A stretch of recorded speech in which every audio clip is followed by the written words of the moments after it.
Bismillahirrahmanirrahim. Assalamualaikum warahmatullahi wabarakatuh. Selamat datang kembali di mata kuliah ADBO, Analisis Desain Berorientasi Objek. Kali ini kita sudah masuk di chapter 8 atau sequence diagram. Jadi kalau kita lihat di partnya, kita sudah mulai design and coding ya. Oke. Nah, kita sudah masuk di materi di tema sequence diagram, di mana posisi dari apa yang akan kita kerjakan itu adalah di sini, di dynamic ya, di dynamic diagram ya. Sequence diagram itu posisinya di sini. Nah, karena kita nanti flow-nya ini akan ada aktivitasnya ya, activity. Jadi nanti akan muncul domain modelnya ini akan diupdate lagi. Jadi ada beberapa yang ada metodenya ya. Kita sesuaikan dengan sequence diagram. Nah, ini ada behavior allocation. Dari sequence diagram nanti domain modelnya akan update ya. Oke. Nah, sebelum kita ke diagramnya, kita bahas dulu teori-teorinya, jadi atau aturan-aturannya. Jadi kemarin setelah kita sudah membuat kemarin kalau diagram-diagram yang sudah kita buat itu ada yang diagram ya, yang diagram bukan tahapan ya. Kalau tahapan terakhir kita sampai preliminary design review ya. Nah, tapi kalau misalkan kita membahas tentang diagram, kita sudah membuat use case model.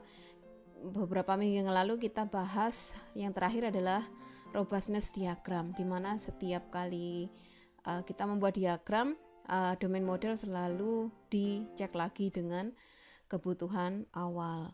Oke, nah selanjutnya kita sudah menyiapkan semuanya ya. Sekali lagi setiap tahapan kita sesuaikan dengan user requirements, dengan kebutuhan awal. Oke. Nah, selanjutnya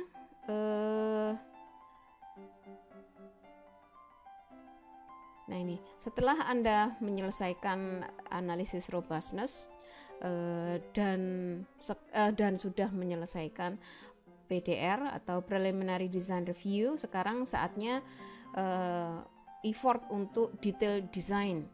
Nah, mulai dari sekarang use case text. Nah, use case text itu adalah use case, kita coba cek lagi. Kita ke shopping ya contohnya. Nah, ini use case text. Ini use case text. Pastikan ini use case text-nya ini pastikan complete, correct, benar, detailed, and explicit. Nah, inilah yang nanti akan membantu dalam membuat sequence. Ya, sequence itu kan urutan ya. Kalau kita terjemahkan itu urutan. Jadi kalau kita ngomong sequence diagram itu proses yang dilakukan sistem secara urut ya. Nah, singkatnya use case Anda harus dalam keadaan di mana Anda dapat membuat detail desain dari use case tersebut. Oke. Kita lanjut ya. Nah, nanti silahkan dibaca sendiri. All steps, semua langkah dalam proses sejauh ini telah menyiapkan use case untuk dirinci pada detail design ya. Nah, setelah menyelesaikan robustness analysis dan preliminary design review, sekarang saatnya harus kita sudah hampir menyelesaikan domain kelas ya, domain kelas yang dibutuhkan. Anda juga membutuhkan technical arsitektur yang akan ditentukan pada tahapan ini. Kita langsung ke tahapan guideline-nya ya. Oke, nih.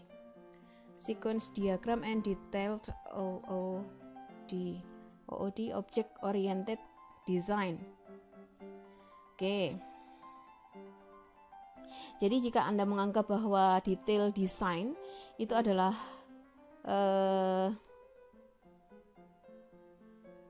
bagaimana menentukan kelas atau object discovery, lalu detail design. Nah, sebaliknya, jadi saat Anda mengalokasikan behavior, yaitu mengalokasikan fungsi perangkat lunak yang diidentifikasi ke dalam kumpulan kelas yang ditemukan selama preliminary design. Saat Anda menggambar diagram sequence, Anda melakukan sweep through koreksi ya, semacam urutan ya, melalui preliminary design, ditambahkan detailnya. Oke, nah kita lanjut, kurang lebih penjelasannya seperti yang saya jelaskan di awal. Nah, tidak beda dengan yang ada di robustness diagram. Kurang lebih ada actor, ini ada kontrol harusnya, tapi tidak digambarkan di sini. Ada boundary dan ada entity. Oke. Nah, seperti yang saya sampaikan, sebenarnya nah ini kurang tepat ini. Kenapa? Ini contoh ya. Ini masih notasi, jadi masih materi pembahasan tentang notasi. Tapi seperti di robustness kemarin, antara entity dengan boundary ini harus ada kontrol sebagai lemnya atau perekatnya. Jadi nggak boleh ini dilakukan secara langsung. Tapi ini lebih ke bagaimana simbol-simbol yang digunakan atau notasi yang digunakan di sequence diagram. Nah, ini bedanya kalau ini ada panah ya, terus ada lagi panah ke dirinya sendiri. Ini maksudnya adalah validate. Oke, yang selanjutnya sequence diagram notation ya. Oke, yang selanjutnya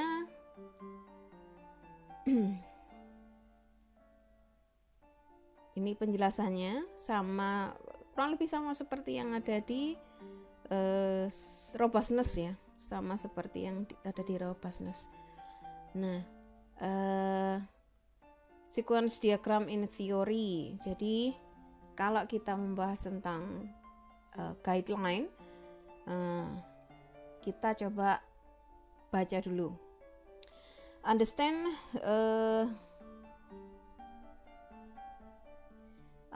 why-nya ini di bold. Why you're drawing sequence diagram to get the most out of it. Jadi pahami mengapa Anda menggambar sequence diagram, yaitu untuk mendapatkan hasil yang maksimal ya, yaitu untuk mendapatkan hasil yang maksimal di code-nya nanti. Jadi nanti domain model nanti bisa update sampai menjadi kelas diagram. Oke, yang selanjutnya adalah gambarlah sequence diagram untuk setiap use case ya, dengan basic course dan alternate course pada diagram yang sama. Ini jangan lupa ya. Jadi sudah saya contohkan, nanti ini kurang lebih sama. Ini untuk use case kemarin kita ambil yang ini ya. Oke, nah jadi sertakan juga use case tag-nya. Nah, oke, yang selanjutnya mulai sequence diagram Anda dari boundary class, ya kan? Entity class, actors, and use case tag that result from robustness analysis. Nanti kita akan coba bagaimana maksud dari statement ini, ya. Oke, lanjut. Next, gunakan sequence diagram untuk menampilkan bagaimana perilaku use case, yaitu semua controller dari robustness diagram dilakukan pada apa ya namanya, is accomplished by the object, dilakukan di perlakuannya terhadap masing-masing objek. Oke. Nah, yang selanjutnya pastikan bahwa use case tag Anda memetakan pesan. Ya, memetakan pesan pada sequence diagram. Memetakan pesan yang nanti akan diteruskan secara berurutan, ya. Nanti kita menggunakan tanda panah. Nah, yang selanjutnya jangan menghabiskan terlalu banyak waktu untuk mengkhawatirkan fokus on control. Oke. Tetapkan operation ke kelas selama menggambar menggambar pesan itu, yang flow-nya itu, yang panah itu. Yang selanjutnya review your class diagram frequently while you're assigning operation to classes to make sure all the operation are on the appropriate classes. Nah, ini coba direview lagi kelas diagramnya. Kita kembali ke domain model yang diupdate tadi. Ya, jadi setiap kali Anda memberikan perintah, ya, pertama silahkan kita fokus dulu ke sequence diagram. Nah, nanti kita coba review selalu setiap kali selesai membuat sequence itu pasti Anda akan update domain model. Sehingga sehingga memastikan semua operasi yang ada di masing-masing entitas dari domain model itu benar-benar sesuai. Oke. Prefactor itu lebih ke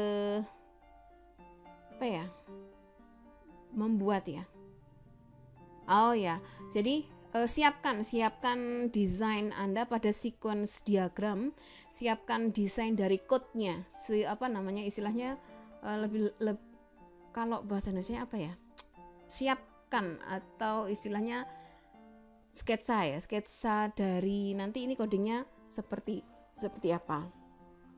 Oke, nah yang terakhir adalah clean up, bersihkan model statis sebelum melanjutkan ke CDR itu critical design review. Nah, ini nanti masing-masing silahkan dibaca sendiri untuk 10 guideline-nya. Ini all the alternate courses of action in its use case. Nah,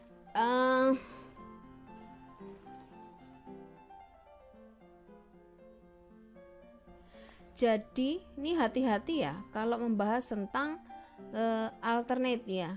Ini membahas tentang alternate. Ini ada beberapa use case itu mungkin tidak memiliki alternate, misalkan view atau use case yang lain, ya. Jadi kita tidak perlu memaksakan. Jadi setiap use case diagram ini harus mempunyai basic and alternate course. Namun sangat disarankan ada basic dan alternate courses. Kenapa? Karena agar ya aplikasi ini disebut istilahnya robust, ya. Robust itu maksudnya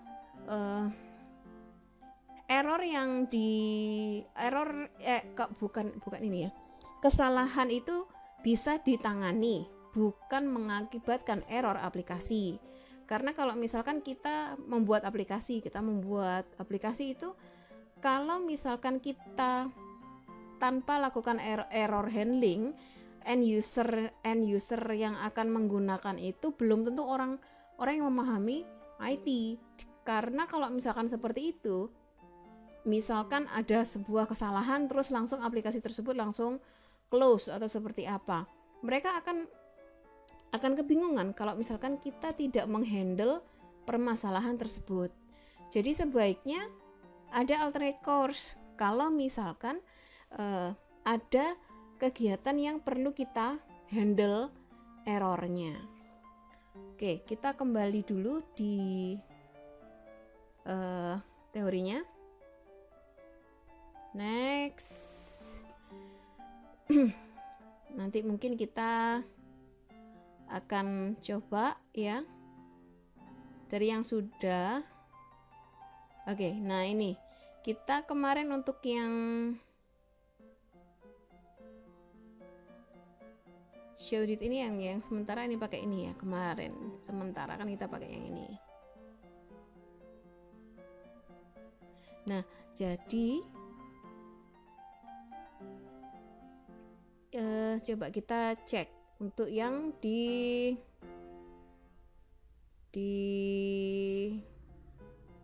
apa namanya, robustness ya. Nah, di robustness ini harusnya ini ada apa, servletnya ini tampilannya ya. Ini nanti disesuaikan. Jadi ini adalah tampilan awalnya. Caranya kurang lebih nanti seperti ini. Kalau misalkan ada yang perlu ditambahkan, silahkan ditambahkan.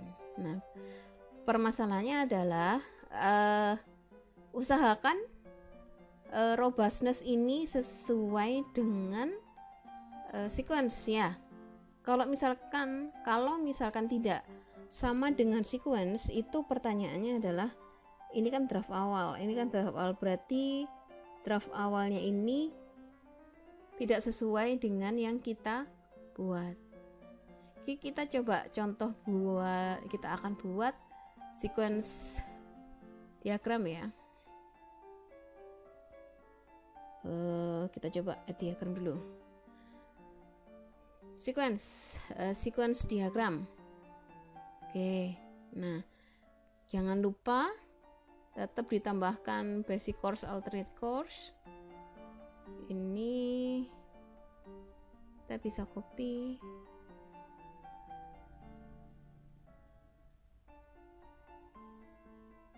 Harusnya bisa ya. Oh, mungkin kita coba bisa. Oke, nah ambilnya dari mana? Ambilnya tinggal drag and drop. Ini yang ada di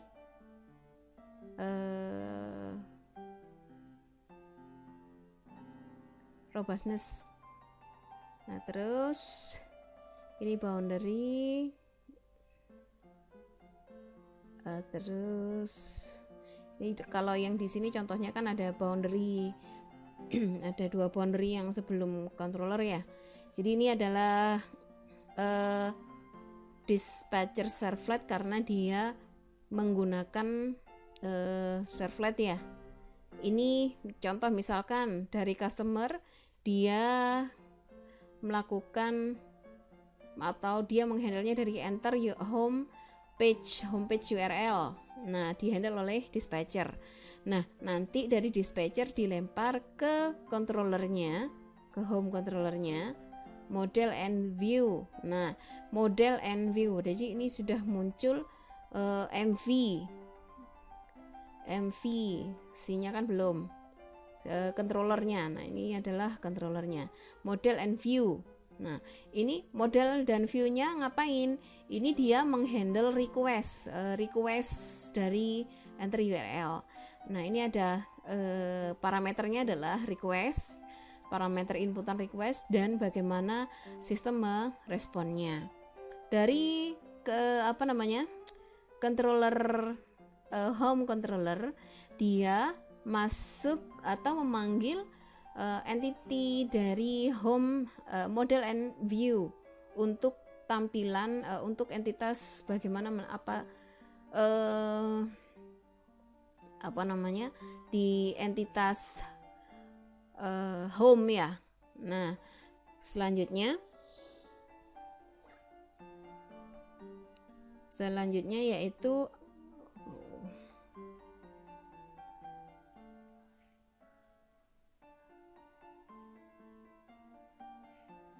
selanjutnya dia melakukan klik link. Nah, ini kurang lebih sama, tapi ini dihandle oleh book details controller, book details ya. Kalau misalkan setelah masuk ke home, dia klik link karena ini kita sequence-nya adalah detail book ya, book detail. Allahu Akbar. Sebentar.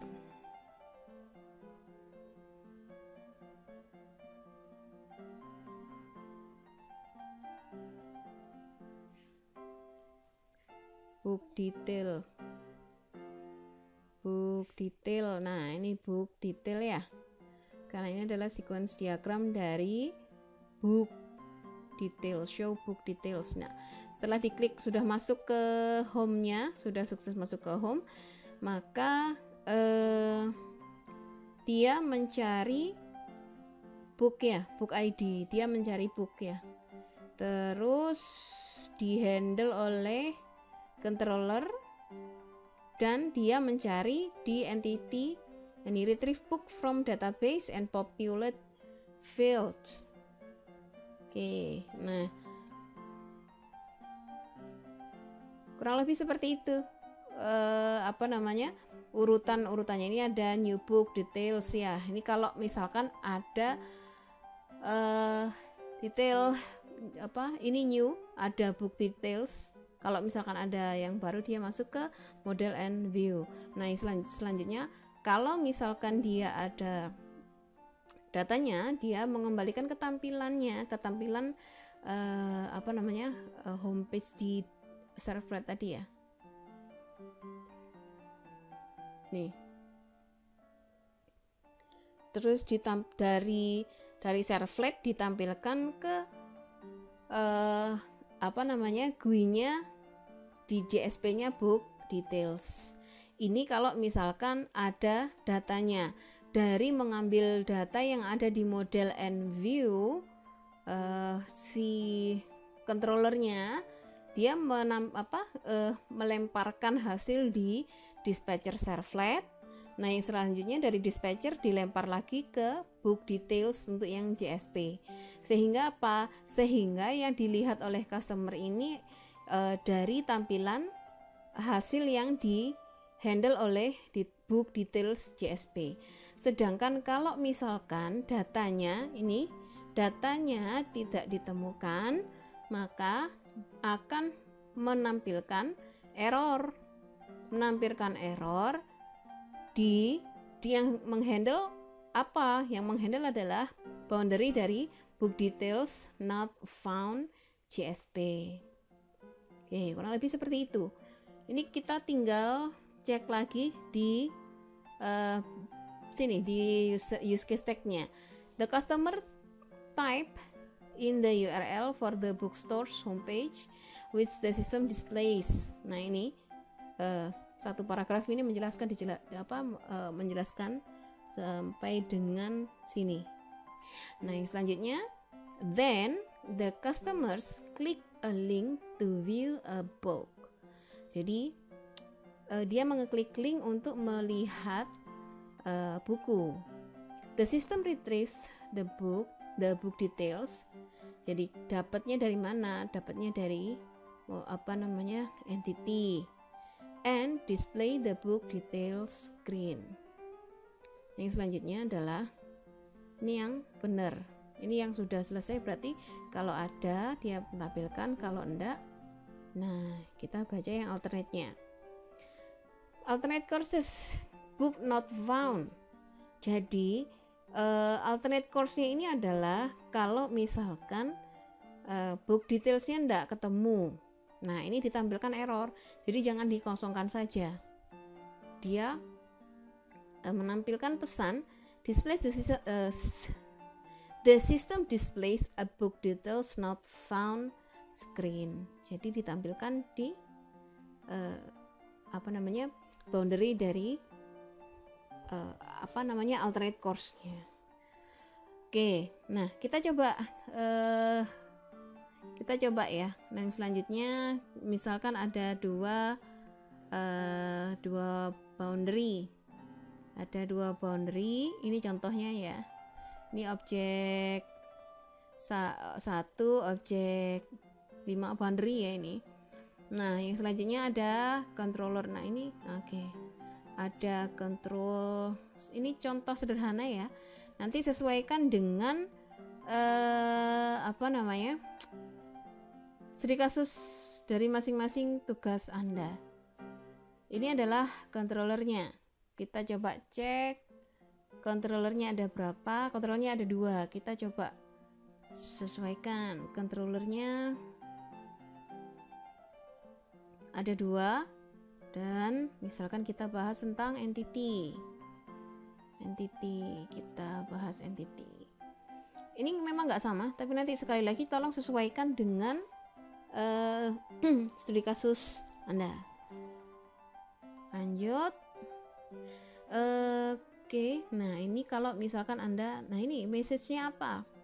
Misalkan input URL. Nah, parameter apa? Parameter itu yang seperti ini. Parameter itu ini, request, response.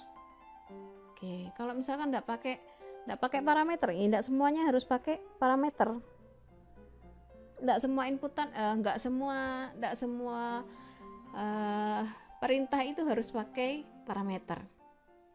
Kalau pakai parameter itu contoh misalkan kita mau login. Nah, itu parameternya apa? Berarti parameternya username, password. Itu maksudnya parameter.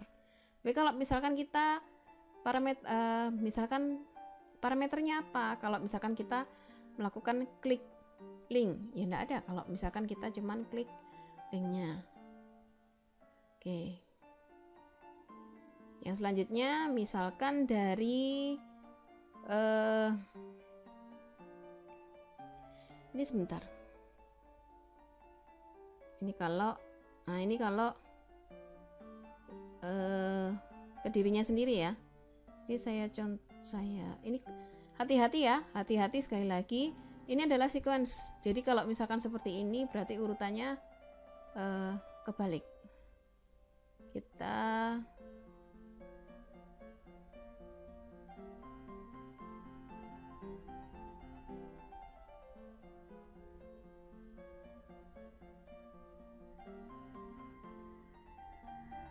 Saya coba turunin dulu.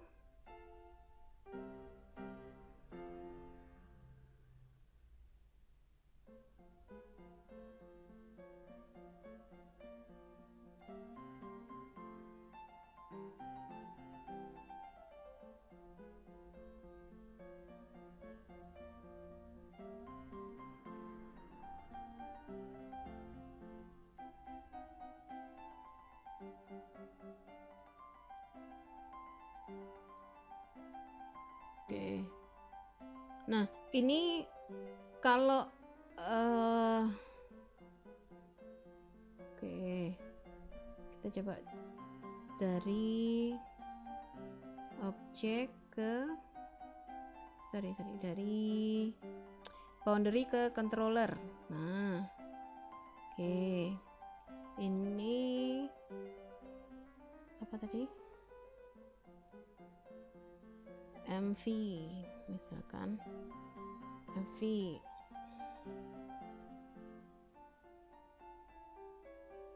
handle request.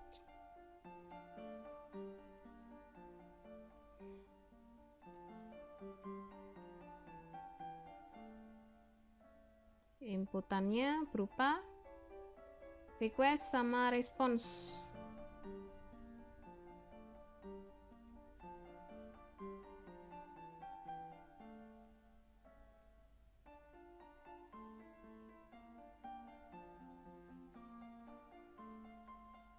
Oke. Nah, terus yang selanjutnya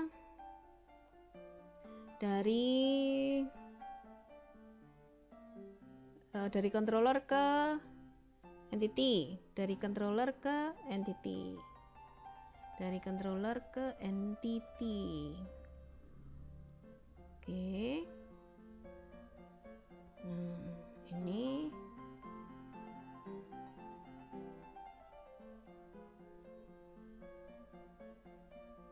oke, model and view, coba aja. Oke, sementara gini saja.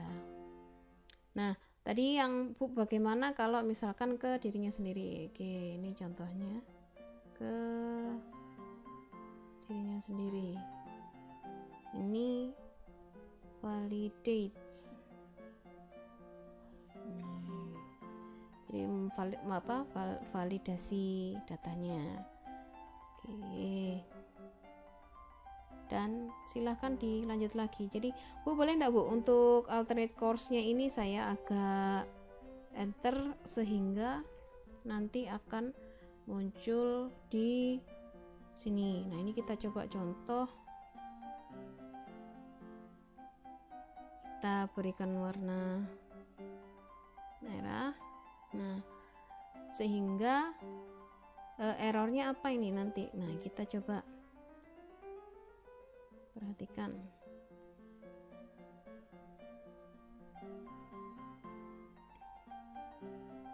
Nih, display page.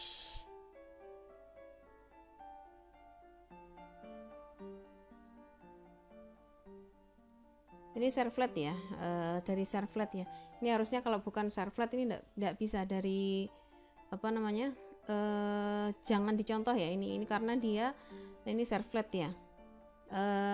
Harusnya kalau dia sesuai dengan aturan yang di atas, boundary itu tidak bisa ngobrol dengan boundary. Cek di robustness ya, yang kemarin kalau nggak salah ingat itu ada aturan yang tidak boleh yang sering dilakukan, kesalahan-kesalahan yang sering dilakukan. Oke. Nah, yang selanjutnya misal contohnya dari ini entity, sorry.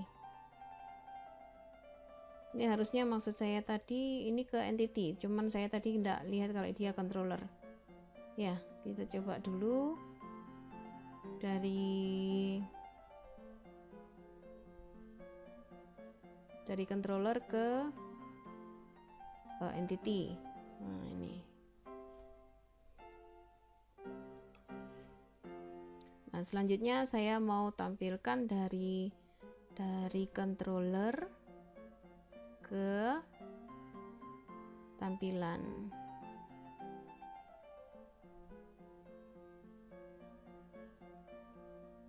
Oke, ini tampil error ya, tampil error.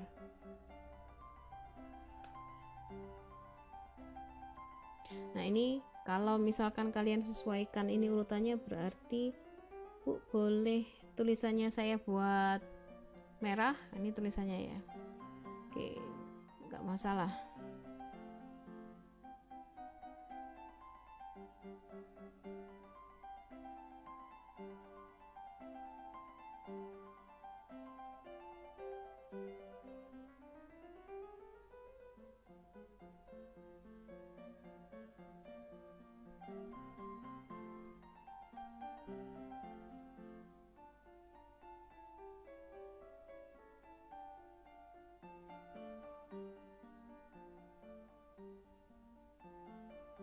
Oke. Ini kalau didemokan dia sebentar cek.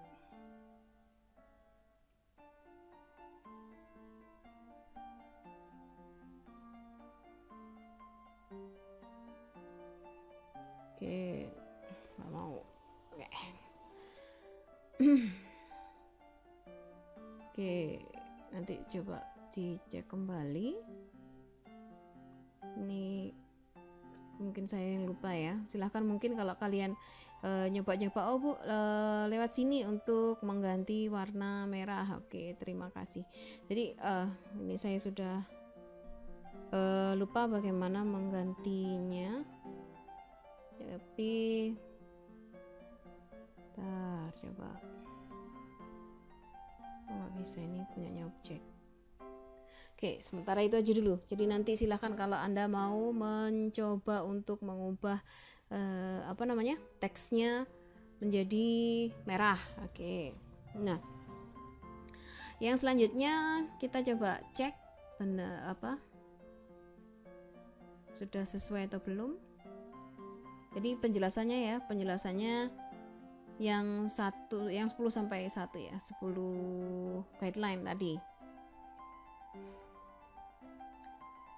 Oke. Nah ini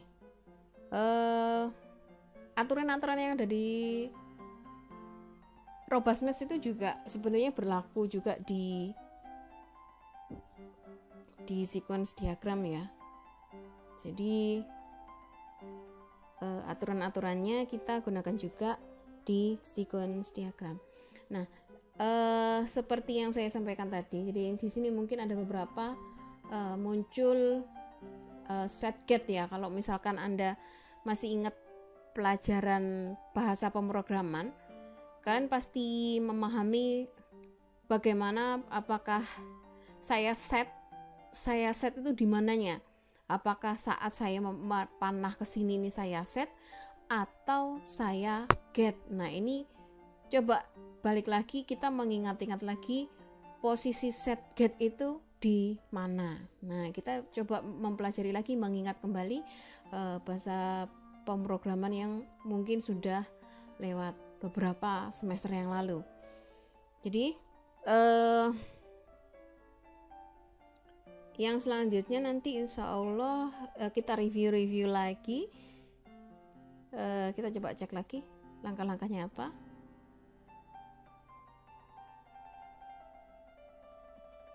Deciding which method go on with classes is really what sequence diagram is all about. Oke, 83 itu mana ya? 83. Ini 83. Posisi 83 ya. Oke. Gambar 8.3 itu menunjukkan bahwa ada 4 langkah bagaimana Anda apa yang perlu dilakukan saat Anda menggambarkan sequence diagram dengan ini iconic way. Next we describe the 4 steps in more details. Ini ilustrasinya. Ilustrasi bagaimana kita coba perkecil sedikit gambarnya. Yang pertama adalah copy the use case text into straight to the diagram, seperti yang saya lakukan tadi. Nih yang tadi ya, copy use case text-nya ke sequence diagram. Nah, ini ada catatannya. Ensure that the required system behavior is always visible as you draw its sequence diagram. Pastikan bahwa setiap sistem yang dibutuhkan, behavior sistem yang dibutuhkan selalu tampil ya. Bagaimana setiap kali Anda menggambarkan sequence diagram. Nah, yang selanjutnya, copy the entity object from the robustness diagram. Lagi, copy the boundary object and actor from the robustness diagram. Seperti yang saya sampaikan tadi, ini kita mendapatkan dari robustness diagram, tinggal diambil aja, tinggal di drag drop, kurang lebih seperti itu. Nah, yang selanjutnya adalah yang membedakan dengan robustness itu adalah yang kemarin kita hanya memetakan dari satu objek ke objek yang lain, dari boundary ke controller, dari controller ke entity, dari controller ke controller yang lain, atau seperti apa. Yang kita lakukan di robustness kurang lebih menentukan objek-objek yang terkait. Boleh enggak ditambahkan nama flow-nya? Boleh, karena nanti memudahkan saat kita membuat sequence diagram. Nah, bedanya apa saat robustness dengan sequence? Nah, ini salah satunya adalah ada flow-nya. Nah, ini assign operation to your classes. Jadi tambahkan operasi pada kelas Anda sehingga dari step keempat ini kita kembali ke domain model ya. Di domain model itu akan ditambahkan operation sehingga domain model itu akan menjadi kelas model kalau sequence diagramnya sudah jadi. Ini dari langkah-langkah tadi, ini kan kita sudah ketemu. Oh, oke, ini muncul operasinya apa? Set get-nya itu kan muncul. Set get-nya itu muncul, kembali ke domain modelnya. Nah, ini domain modelnya. Nah, ini akan muncul, sudah tidak seperti ini lagi. Minggu kemarin kita sudah menambahkan atribut. Nah, minggu kemarin masih atribut. Nah, minggu yang sekarang sudah muncul operationnya, detail, cardinality, ini atributnya apa? Atributnya coba. Ini misalkan atributnya. Oke. Untuk operationnya set apa? Terus kita tambahkan lagi. Oke, sorry.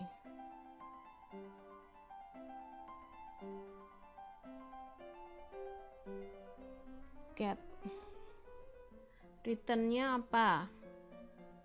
Returnnya bebas, close. Nah, kurang lebih jadi seperti ini. Ini misalkan ini saya contohkan bebas ya. Sesuaikan dengan yang kalian update tadi. Dapatnya di mana? Nah, oke. Nah, oke. Jadi setelah Anda membuat satu sequence diagram, nanti domain modelnya akan berubah menjadi kelas diagram. Sehingga apa? Sehingga domain yang awalnya domain model Anda ini sudah menjadi kelas diagram. Boleh nggak misalkan kita copy lagi atau kita buat, silakan. Ini copy diagram. Jadi updated domain model 1, updated bla bla bla. Ini kita coba cek. Sehingga apa? Sehingga kalau misalkan kelas diagram Anda silahkan buat menjadi kelas diagram.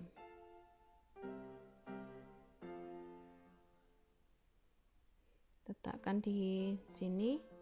Ini sudah jadi.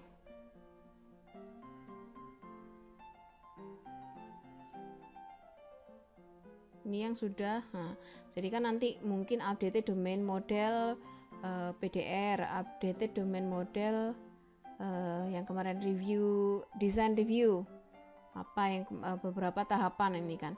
Nah, yang selanjutnya yang terakhir adalah yang kelas diagram ini, berarti dia sudah mempunyai atribut dan beberapa mempunyai operation atau metode ya. Oke. Nah, ini penjelasannya.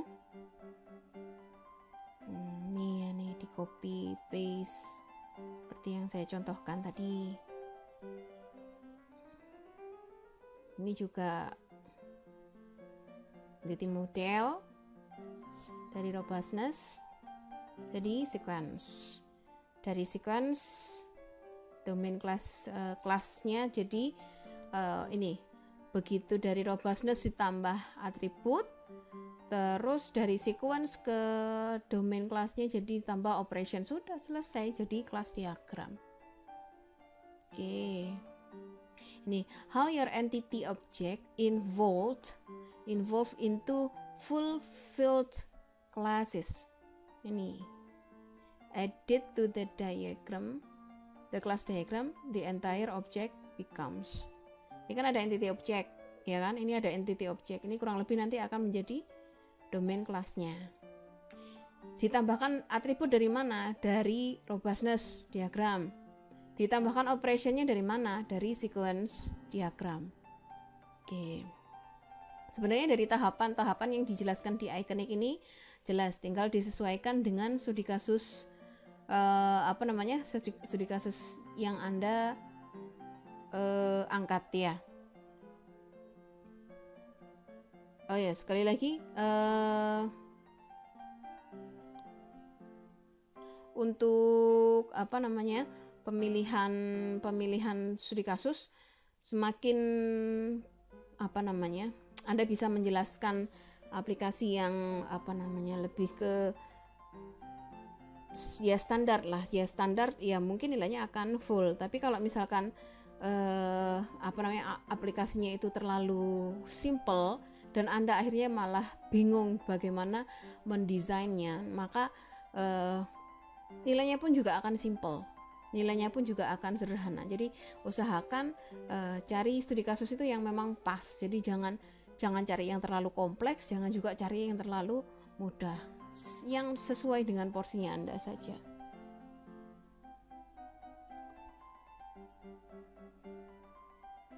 Oke, next. Ini seperti yang saya contohkan tadi, tinggal drag drop lagi ya. Oke, saya rasa ini langkah-langkahnya sudah saya jelaskan ya. Nanti tinggal dilengkapi saja, tinggal Anda baca lagi. Sudah saya contohkan, saya rasa tinggal Anda melengkapi, tinggal dibaca lagi. Modalnya tinggal Google Translate ya. Ini maksudnya apa, ini maksudnya apa. Oke. Saya cukupkan sekian untuk materi sequence diagram. Insya Allah ketemu lagi di minggu depan untuk melanjutkan materi selanjutnya. Sekali lagi sekedar mengingatkan, sekarang masuk minggu ke-12, tinggal untuk pertemuan tinggal minggu ke-13, 14 dan 15. Tinggal 3 pertemuan lagi untuk materi ya. Dicek di e-learning apa saja yang perlu disiapkan. Nanti minggu ke-16 itu adalah UAS. Sekali lagi tolong siapkan tugas-tugasnya, karena UAS-nya nanti adalah demo tugas dari yang sudah Anda buat. Kalau misalkan ada pertanyaan, silahkan sekali lagi tolong sampaikan di grup kelas, jangan melalui WA Japri. Sekian dari saya, terima kasih, selamat siang, assalamualaikum warahmatullahi wabarakatuh.